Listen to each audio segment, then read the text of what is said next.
Hey everybody, and welcome to Let's Look at Strike Suit Zero. This just recently came out on Steam, I think a little bit earlier this week, and this is kind of inadvertently, or at least kind of out of nowhere for me, become one of the most noteworthy and kind of discussion-worthy games of the week, because looking at the press for this game so far, normally I don't bring up, like, other reviews in the middle of what is essentially my review or first impressions type video, but it's unavoidable here. This game came out yesterday, and the reviews right now, I think they range from like 30, like 3 out of 10, up to 8. Like, I know Eurogamer gave it a 3 out of 10, IGN gave it like a 7.5. There's lots of reviews in the middle. One guy I really respect, a writer for the Penny Arcade Report called Ben Kuchera, or named Ben Kuchera, I guess, gushed about the game, basically saying, like, this is, if you're into space combat games, you absolutely have to play this, although it does fall kind of short of perfection.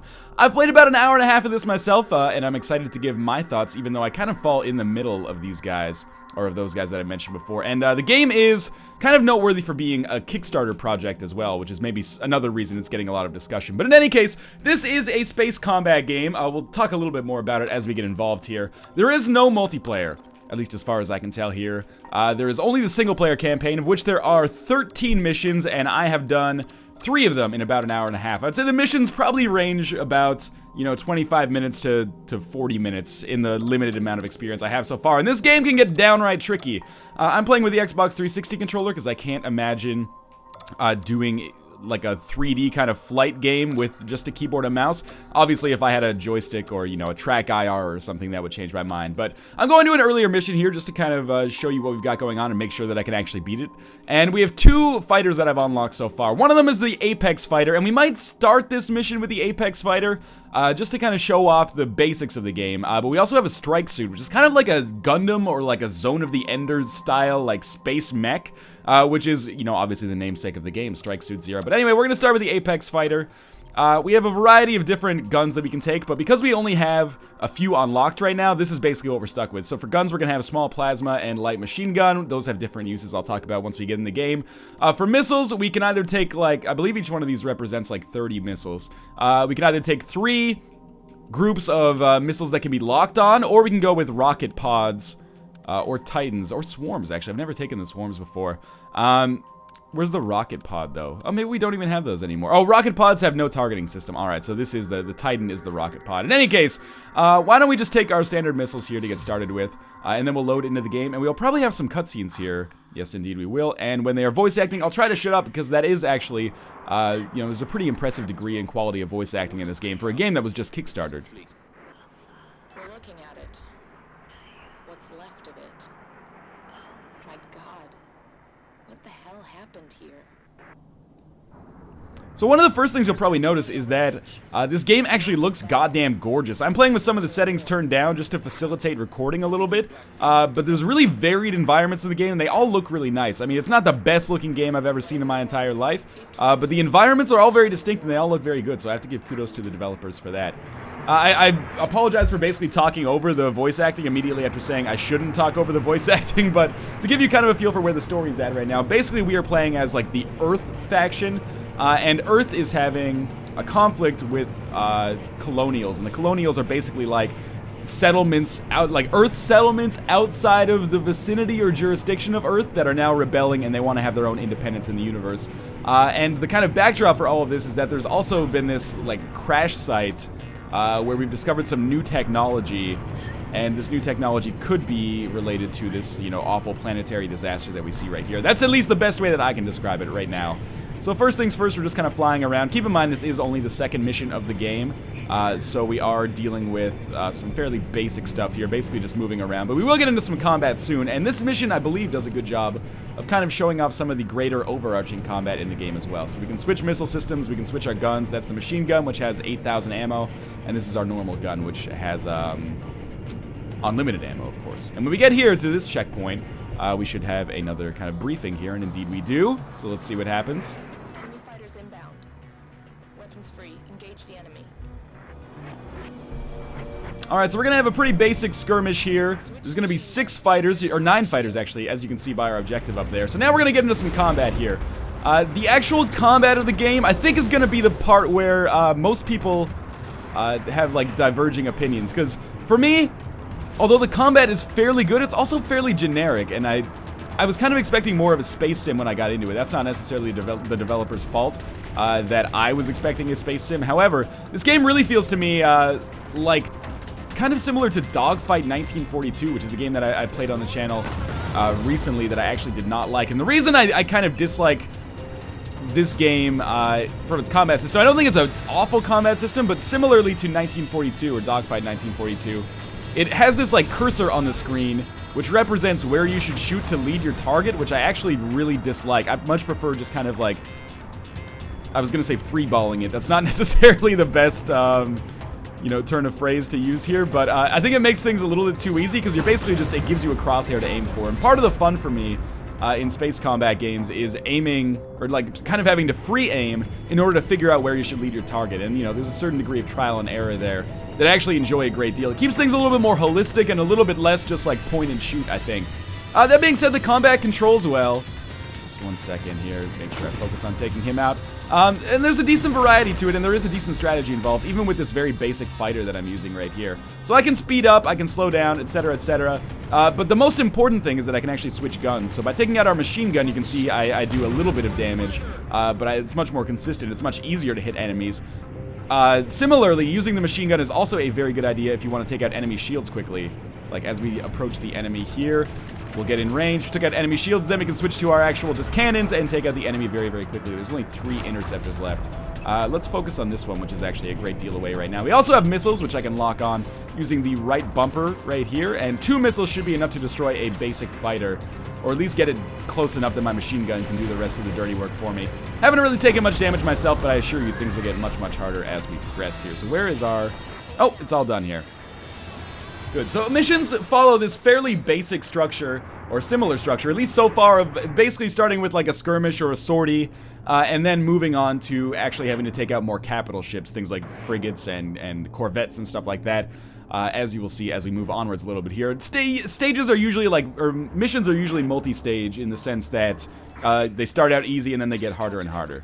Of the UNE frigate Mercury. We're under attack and our defenses are down. Alright, there's a lot of missions like this as well where we have to like protect... Mercury, we're on our way. Where we have to protect a larger ship. I guess I'm just not going to worry about talking over them too much. You can see with the subtitles anyway. So as you can see on the left side, the game does a very good job of articulating what our objectives are.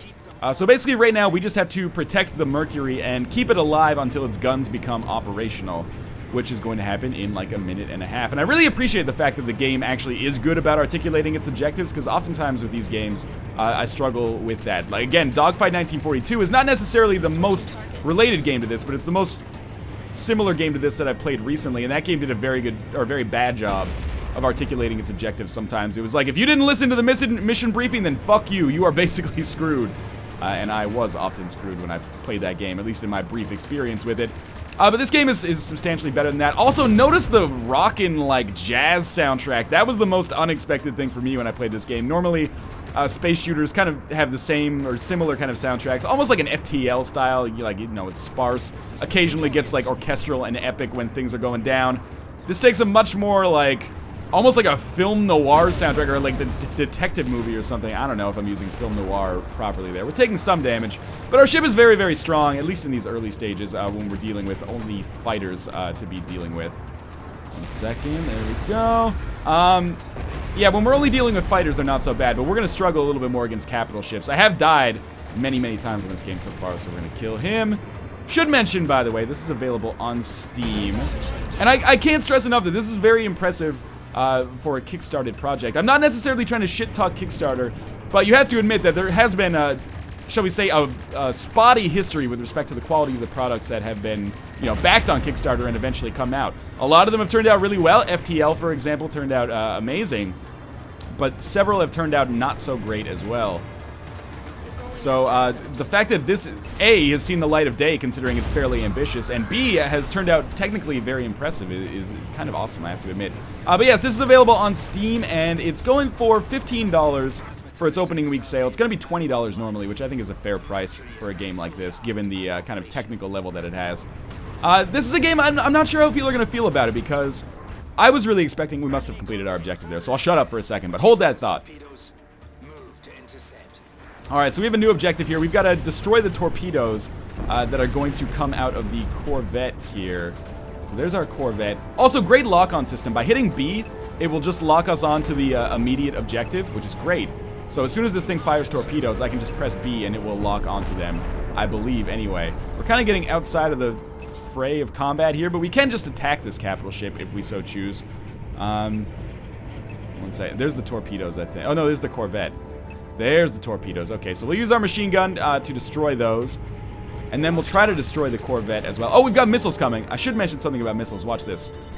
When a missile gets close, we can actually fire an EMP. And by firing that EMP, that will disable the missile that's coming in after us. Most of the time, at least, provided you hit it in time. And that's really interesting. It adds like a nice, almost like a quick time event, but I mean quick time event in the best way possible here.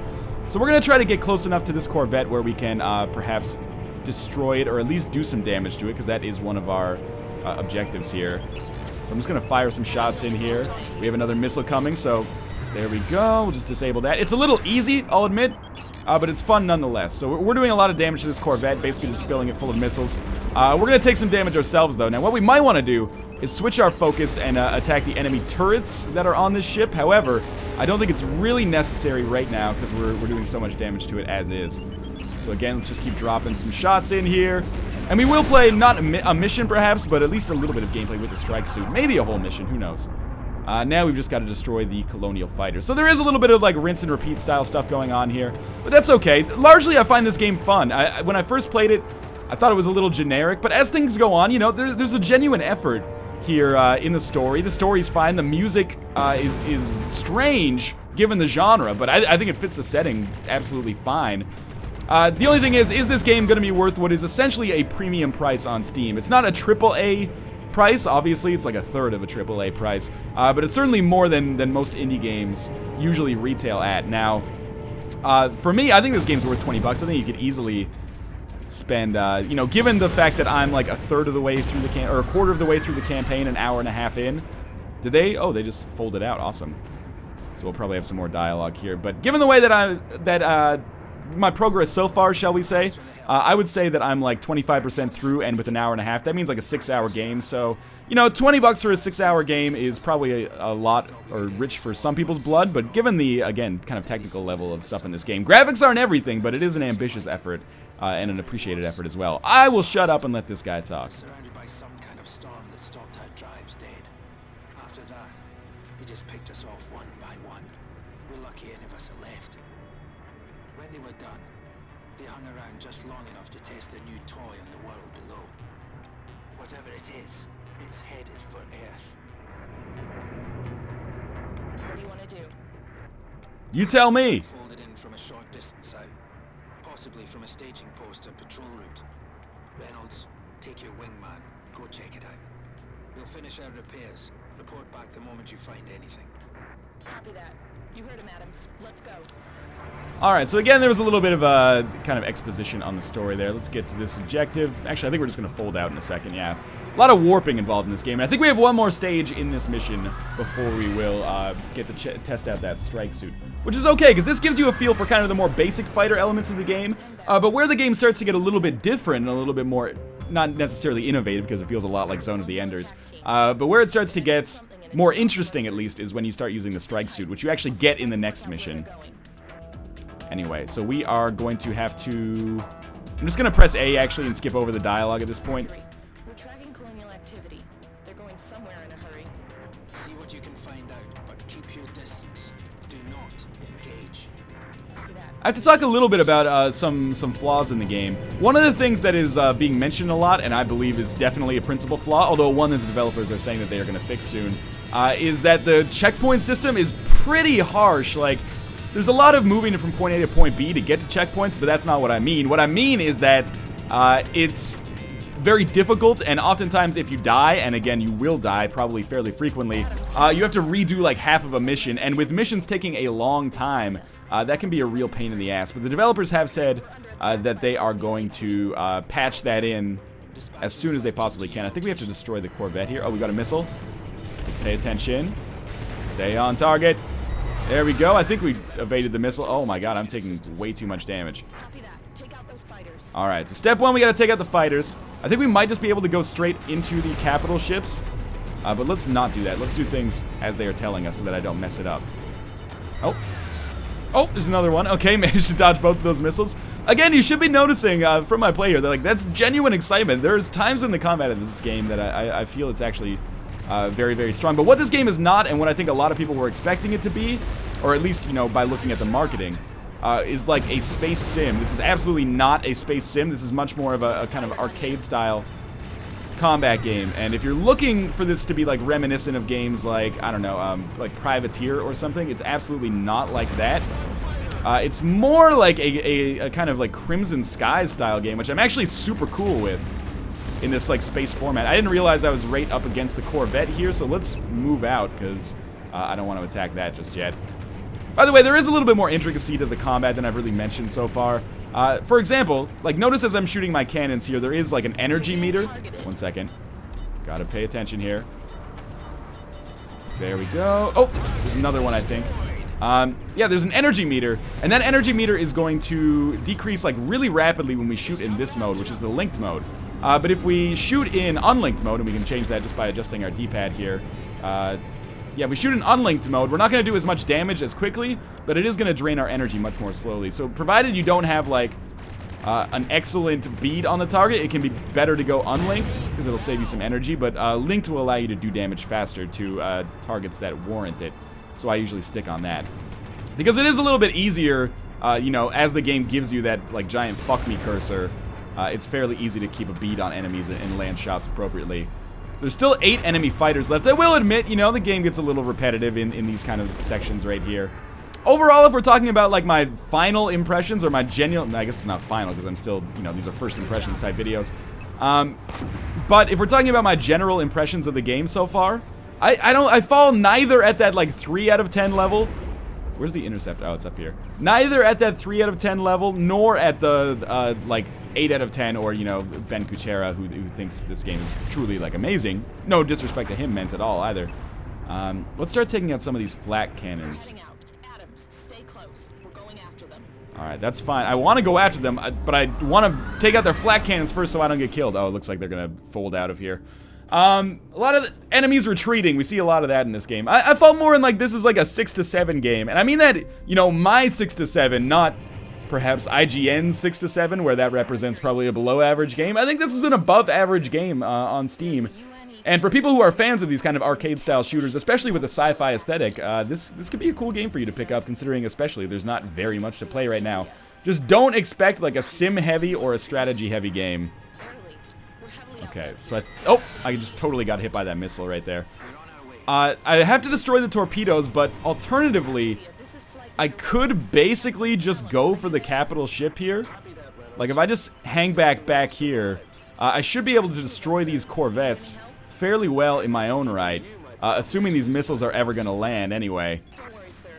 We might have to destroy the flak turrets first, so let me actually... Oh, that was close. Let me just move up here a little bit, see if I can target anything else. Yes, there's the turret. Okay, so we're going to lock on to this turret right here. No, that's still locking onto the wrong part. 1 second. Sometimes the targeting system can be a little wonky. I want to shoot the Corvette. Alright, I want to shoot the turret here. Otherwise, I'm going to find myself in a difficult position. Can I lock onto it now? No? Alright. Maybe you can't lock onto specific turrets when you're fighting a Corvette like this. So instead, I will just continue to fire missiles, and when my shields get low, I will move out myself. I'm not sure how well our machine guns are actually doing here, but it seems like the missiles are doing a decent job. There's only 2 Corvettes, and actually, I guess if you're directly behind the ship, it's impossible to be hit. I'm not really worrying... Oh, there we go. I'm not really worrying too much about the turrets, or the torpedoes. So I hope that, you know, my teammates are capable of taking those down. Oh, they're actually maneuvering so that they can hit me there, but that's okay. Where's the torpedoes? No, torpedoes. Torpedo? Corvette? Torpedo. Okay, we'll take out at least a couple torpedoes to protect the Arcadia. There's a lot of like escort mission type stuff in the game as well. Where's the other torpedo? It's up here. Very easy to kill with the machine gun. There we go.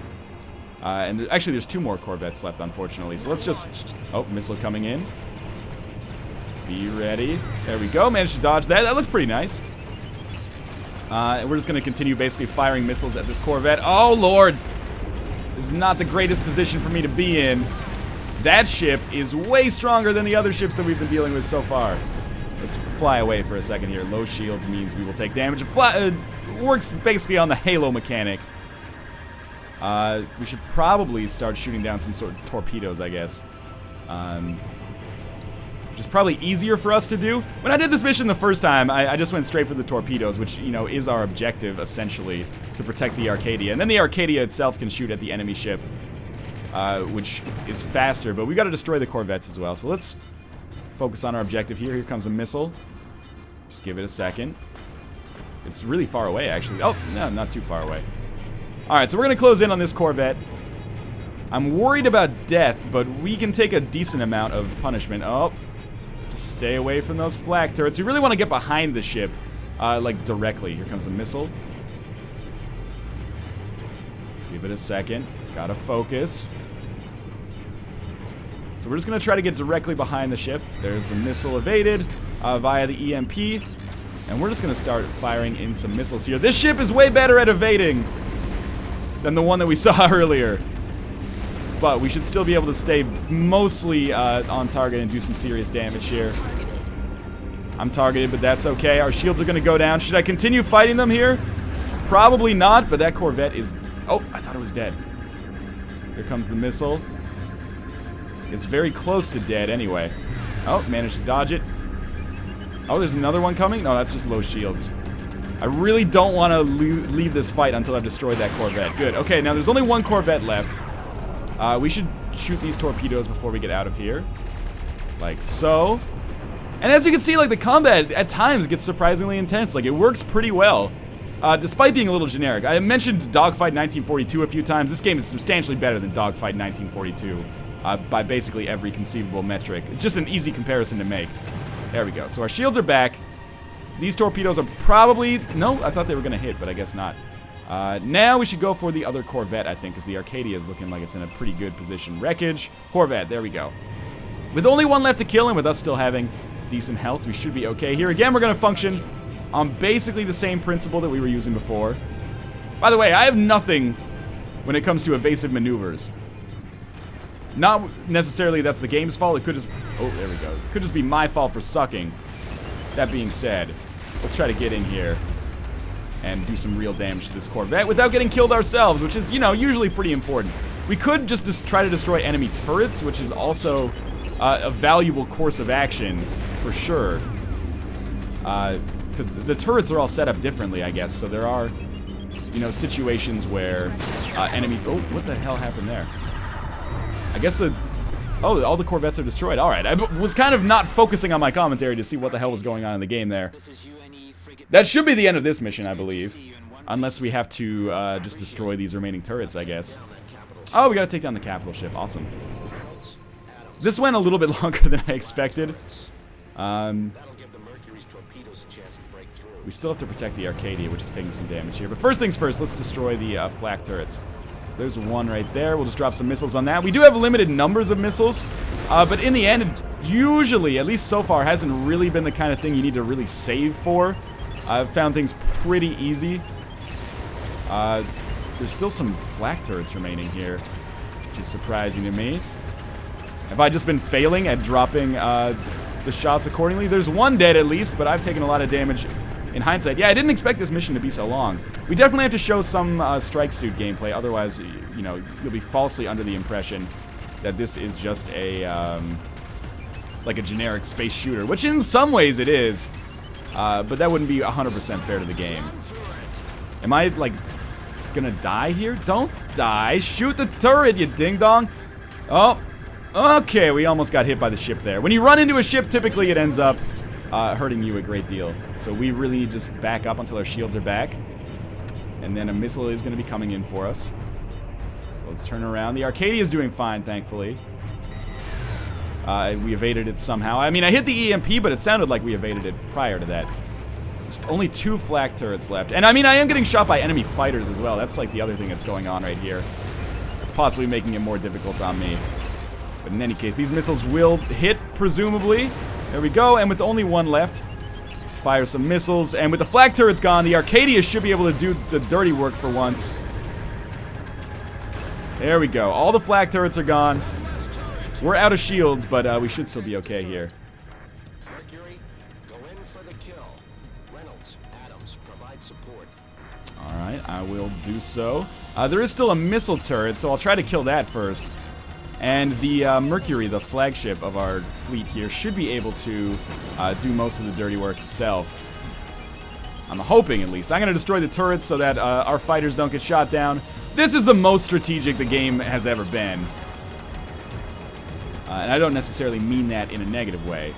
Just saying. Here come the sweet torpedoes. We're basically just going to hang out around the ship.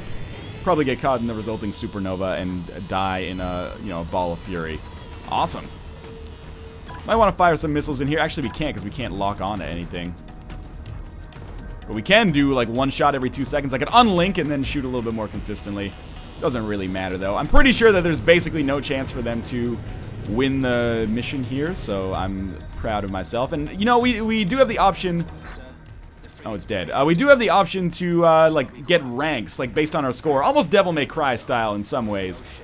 The better we do, the better ranks we get, the more weapons we unlock, and the more options we have for customization in the future, as is true of a lot of games. But still, this is kind of a weird part of the game where it's like, hey, you've won the mission, but we've got to, I don't know, like load in what happens next or something. Oh, the frigate's not dead yet. Now it is. Okay. I thought it died earlier because we ended up in that cutscene, but in any case. Oh, that was kind of a marathon mission, considering that was just meant to show off the basic gameplay. Shit happens sometimes, though. I'm gonna skip over the dialogue again. No, I can't. Okay. I'm not gonna skip over the dialogue. Forget I said that. I'll just let them talk instead. Captain McAllen, I've been monitoring communications in the area. I can help.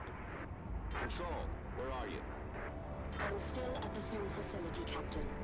I thought they'd shut that place down. They did. I stayed. Then we'll come to you. Is Thule secure? Not anymore. This transmission will have been detected. The Colonials will be coming. We're on our way. Who the hell was that?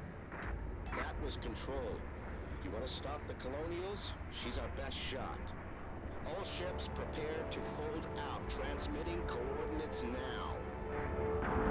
Alright, so that is going to be the end of this mission. We're going to see how we rank, hopefully better than I did last time. I've never gotten more than a bronze on a level, and I've only gotten 1 bronze, so I'm hoping that we are capable of maybe getting a little higher here. Nope, no medal. Awesome. So let's move onwards. Now, before we move on to the next mission, like I said, I'm on mission 4 right now, but we'll probably just go with, we'll set up on mission 3 with the strike suit, just to give you a little gameplay of that. One of the major complaints I have about this game is that there is no kind of multiplayer mode. I feel like an online multiplayer mode a la like Star Fox 64 or something would be really cool, or Crimson Skies, of course. Even if it's just team deathmatch, it doesn't necessarily have to be objective based. I feel like that would add a lot of value and make people feel more at ease over the $20 price point. Although, to be fair, a lot of these indie games that actually put the effort into having online multiplayer end up not getting a community in the first place, and the online multiplayer then becomes kind of just like the elephant in the room that you don't talk about. It's like, our game has online multiplayer, but nobody's playing it. But even like a skirmish mode against the AI, I think would add a little bit of variety and ability to like test out different ships and configurations and stuff like that. As is, with only the single player campaign, it feels a little feature bare. But in any case, we'll load into our 3rd mission here, and I'll probably play like the first stage of the mission with the strike suit to kind of explain what's going on with that, because it does change the game substantially. I'm going to go with the lock-on missiles. Why not 1 swarm? I'm going to go with the lock-on missiles, because there's absolutely no way I will be able to aim those rocket pods, even if they end up doing more damage. I like it. It's a skill shot. I'm never going to be able to do it. So as we load in here, we're going to be talking about a kind of a new element of the game. So I just skipped over the dialogue there for a second, just to explain what the heck is going on. So we're going to fight fighters as usual. This is a good place to demonstrate that a lot of the objectives seem very similar. But our ship is very different this time. The strike suit is unique compared to the other ships that you start with in the game. Basically, we have this flux meter, as you might be able to see. There we go. Oh, disable the... Oh, I can't dodge like that. Right. We're already like out of shields. We have this unique meter that you can see under our shields called flux. Now, as we destroy enemy ships... Try not to get hit anymore. As we destroy enemy ships, we will gain flux. Jesus Christ, I'm getting hit a lot. And by gaining flux, we will actually be able to use that meter in kind of like a superpower mode. So let's just say we have like full flux right now. By hitting A, I can actually transition into like a Gundam here, basically, and then just start unloading on fools, and we do a ton of damage with our guns in this mode. We can also like lock onto multiple targets with our missiles. We can double tap the analog stick to dodge missiles when they come in, but it does drain our flux meter very, very quickly, so we have to be a little bit cautious about using this like resource-intensive mode. So I dodged missiles pretty terribly there, but you can basically get the feel for this. This totally changes the way you play the game, and basically allows you to cut through like really high HP ships quickly.